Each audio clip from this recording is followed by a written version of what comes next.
As we entered the 2005 Formula 1 season, there was no way we could have predicted the sudden rise to power of Fernando Alonso, nor Ferrari to really struggle after a dominant season the year before. Oh, and we couldn't have predicted one of the biggest ups in the world of motorsport either. By this, I of course mean the 2005 United States Grand Prix. It was a weekend filled with crashes, costly mistakes, and serious repercussions for the future of Formula 1.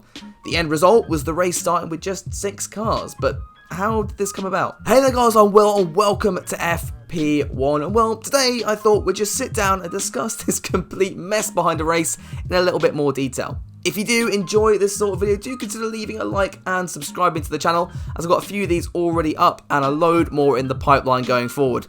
But with all the shameless plugs out the way, let's jump into the 2005 United States Grand Prix disaster. It's not for me to say. Now, back in 2005, when F1 was actually interesting, there was a tyre war between French supplier Michelin and the Japanese company Bridgestone, in comparison to now, where we're stuck with the fast-degrading Pirelli.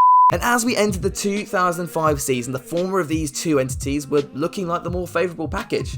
From around 2003, more teams had been switching from Bridgestone to Michelin, and by 2005, only Ferrari, Jordan and Minardi were left racing on Japanese rubber. Renault and McLaren would trade victories in the first half of the 2005 championship, running the more competitive Michelin tyres, and by round 9 at the Indianapolis Motor Speedway, it looked as though one of these teams would run away with the championship. Ferrari, meanwhile, were having an absolute shocker of a season. Despite winning the last 5 championships with Michael Schumacher, they were still struggling to even finish the races with both cars. This is an important point of note and we'll come back to it later. The weekend started as normal until Toyota test driver Ricardo Zonta suffered a tyre delamination on the pit straight and spun off in the infield during free practice. Now, this would be pushed under the carpet as it was a one-off incident at the time, and Zonta's Formula 1 career was about as star-studded as Rich Energy's bank account. It wouldn't be till fellow Toyota driver Ralf Schumacher suffered a massive shunt at the final corner, again due to a tyre failure, that people began to realise, yeah, maybe there's something wrong here. Supplier Michelin were quite quick to throw the blame on Toyota, accusing them of running improper tyre pressures.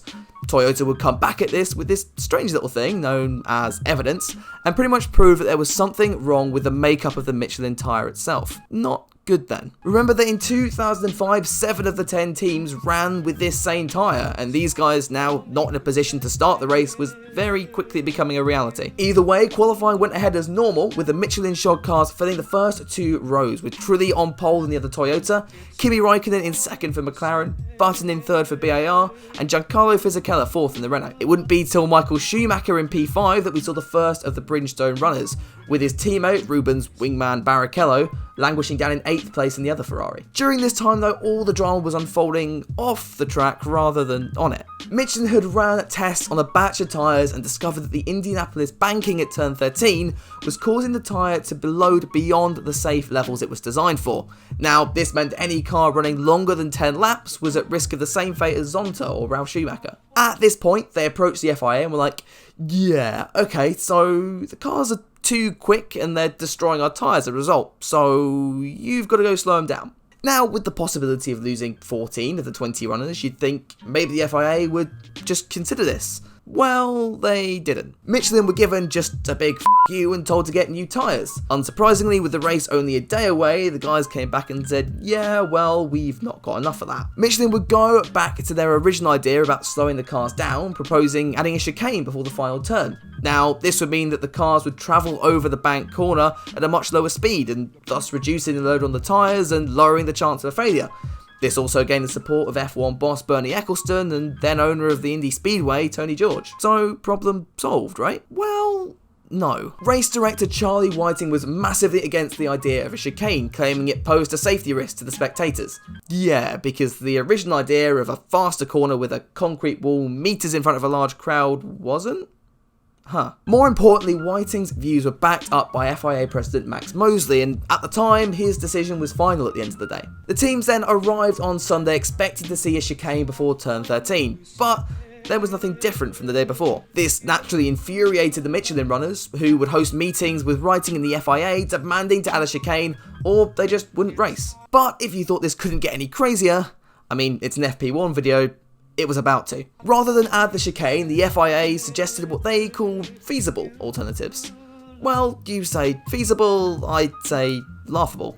Here's why. One option was to have all the Bridgestone cars race as normal, while any other car on the Michelins would have to drive through the pit lane each lap. Another option was to impose speed limits for all the Michelin cars. Like, okay, I'm sorry, but if slowing all the cars down with a chicane is too dangerous, then how is having two sets of cars running at different speeds in the fastest section of track any better?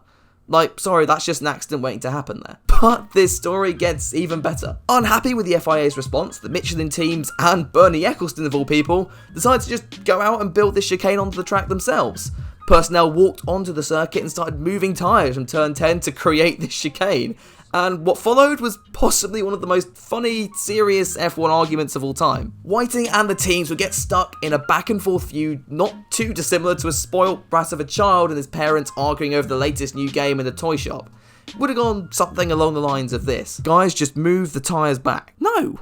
Look, I said just move the tyres back. Well, no. Look, I'm warning you.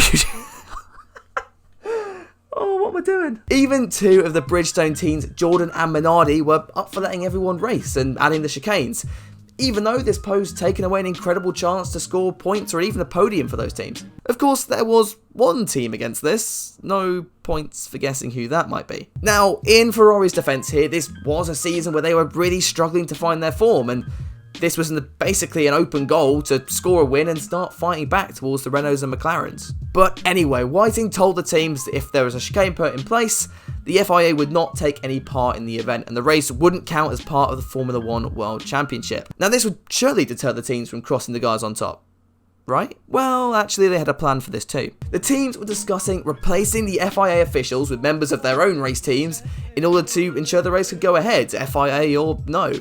Like, at this point, you just couldn't make it up, could you? However, the teams would eventually be talked down, the chicane would be removed, and at the end of the formation lap, 14 of the 20 runners filed into the pits and retired before the race had even begun. With only the Ferraris, Jordans and Minardi starting the race, the American fans were, well, let's just say they were a little bit unhappy. At one point, the race nearly had to be stopped as fans were throwing beer bottles and cans onto the circuit. Thankfully, this behaviour was controlled and the majority of fans just left the racetrack in protest. Schumacher would end up winning the race from teammate Barrichello, though would nearly throw it away after the two Ferraris nearly collided after the pit stops. Never seen that one before, eh? The third spot on the podium would be taken by the Jordan of Tiago Monteiro, who would edge out his legendary teammate, Cucumber Narain Carthacane. Michelin would eventually take full blame for the farce of a weekend, offering to pay back all the race tickets to the American spectators. However, the USGP itself would fall off the F1 calendar only a few years later, with no races held in the States until Austin rode around in 2012. Now, if you want my personal view on this all, I think the FIA should have just bitten the bullet and used the chicane in this one. But, you know, at the time, they just read the rule book and took those rules to be denotative and final. I almost feel like the lessons learned from that weekend 15 years ago can be seen even now. Given the crisis that we're currently in, we've seen the FIA effectively bend the sporting code for the good of the teams, the fans, and really the sport as a whole. And I just wonder if we hadn't had this learning experience back then, if F1 might look a lot different now and maybe we wouldn't be going racing in a couple of weeks' time or even at all in 2020. But hey, that's just my take. The question now is, what is yours? Did the FIA do the right thing or should they have listened to the teams on this one? Let me know and we can have a good old debate down in the comments. As I said at the start, if you did enjoy the video, do consider dropping a like and a subscribe and let me know what team, driver or event you want me to cover in the next one. But yeah, with all that said and done then, hope you have a lovely rest of your day and week and I will catch you all in the next one.